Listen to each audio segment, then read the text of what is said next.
While you're planning around building an online e-commerce store, so the first thing which you're gonna do is to register a domain for your e-commerce brand.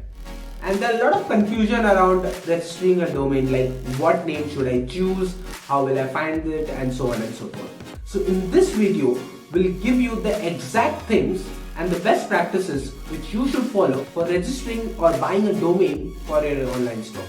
So let's get started. Now there are a couple of ground rules for buying a domain or writing a brand name. And it is pretty much the same because the brand name which you're thinking has to be the same with the domain name. Because if not, then it will be very difficult for people to find. So here are the top 5 practices which you should follow. Number 1, your domain name or your brand name should be easy to remember. Now a lot of time what happens if you are running ads on different platforms, people might not click it on the first place. Let's say if you're traveling somewhere and you have seen a really amazing ad of a shirt that is really awesome, it's made with fiber and natural things and all, but you're just in a hurry and you can't do the entire Swift transaction. You just remember the name. Let's say the name is, while now you are back home, you can directly just go to Google and search it, abshirts.com, and there you go, your website appears. Think of it in another different scenario where they have seen your ad and they love the product, but your name is a little difficult and it's quite difficult to remember, like abcapparels. Blah blah blah blah. So while this is hard to remember, it's going to be difficult for them to find the exact result, and you're going to lose a customer for that. So it's way better to have a really crisp and easy name that can be easy to remember for your customers. Number 2, make your brand name or domain name little generic, not that the product which you are selling. Let's say if you are selling t-shirts, now you shouldn't name your brand as t-shirt.co or something around it. Now here's the problem. Why? Because the products which you're thinking that you're going to sell it in the long term might not be that the market will get it suited along the line. Let's say down the line t-shirts gonna be boring, let's say for some case, and now just because your domain name or brand name is registered via t-shirt, your customers will have the tendency that whenever they think of t-shirt, it's gonna be your brand name. So you'll be generalized with the term of t-shirt. Whereas if you go with something called very generic, like a generic name like ABC Smart, so it can be anything, right? It's quite generic. So you can actually shift the market and go on and try different products while you then find one product and build a brand around it. So it's highly suggested that you keep a really generic name. Now if you see top brands around it, most of them have been inspired by generic names like Boat, Noise, etc. Third, never ever use a number. It's very unlikely that customers gonna remember a number in your name. There are top brands which have been there in the news which have registered their domain as a number. Example, Innovate 8. It's a co-working space, but these are actually excuses. It's very rare that your customers will actually remember the number because numbers are literally hard to remember. Now think of it, could you remember 846999? Whereas if I would say remember Sunmay is really easy to remember.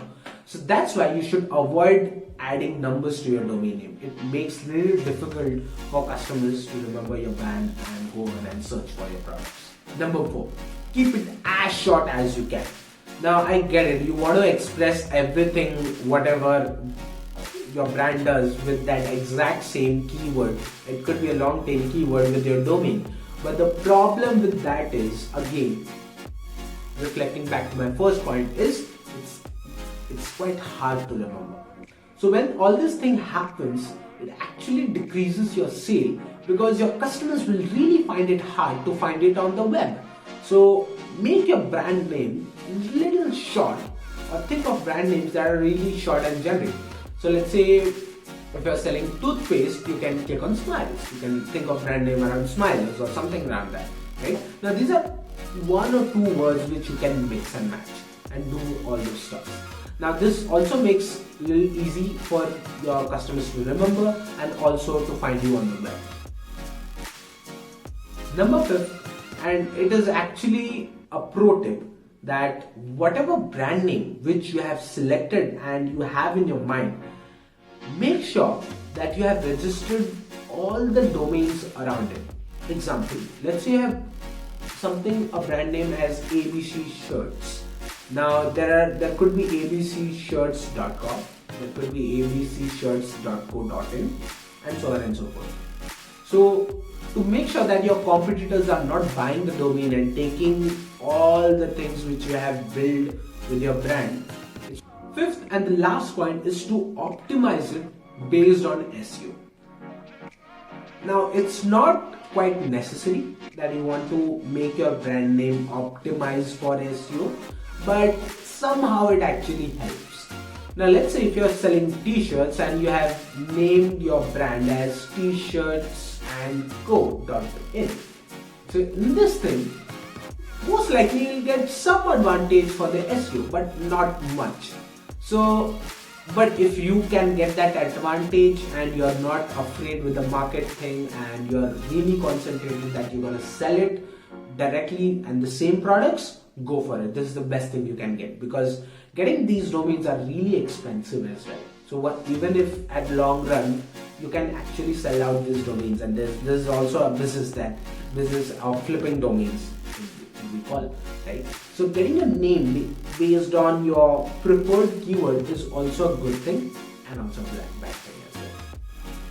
So now that you have known the best 5 practices of getting a domain name for your e-commerce brand, it's highly suggestible that you follow the exact same thing and keep it as a checklist for that. Just like we love to give free stuffs away, here's a pro tip. Whenever you think of a brand and you are buying a domain name, let's say you have think of brand like AB Shirts, and now you are buying a domain called as abshirts.com. Try to buy all the extensions and versions of that domain, just like abshirts.in, abshirts.co.in, or shirtsab.in or shirtsab.co.in. Now here's the reason why. Your customer's gonna, obviously at the first point, they won't be able to remember the entire name. They're gonna make some spelling mistakes and error. So if at this point your brand still comes into picture, that means you can build a website on abshirts.com, and whenever there is another domain name that is registered with abshirts.co.in and you have purchased it, you can directly link it with your actual store, and in this way you will let your customers to get the best experience, because even they are making a wrong spelling error, they're actually searching for your brand. So in this case, they're gonna see that and gonna be your customers there. They won't be getting hassle of, okay, this is not what I searched for, right? And your marketing and attribution thing will also be in that same way. So hope you have loved this video, and if you have liked it, just give a thumbs up and subscribe to our channel. We are coming up with really awesome tips around just like that on e-commerce marketing and support and all. So stay tuned, and I'll meet you on the next video.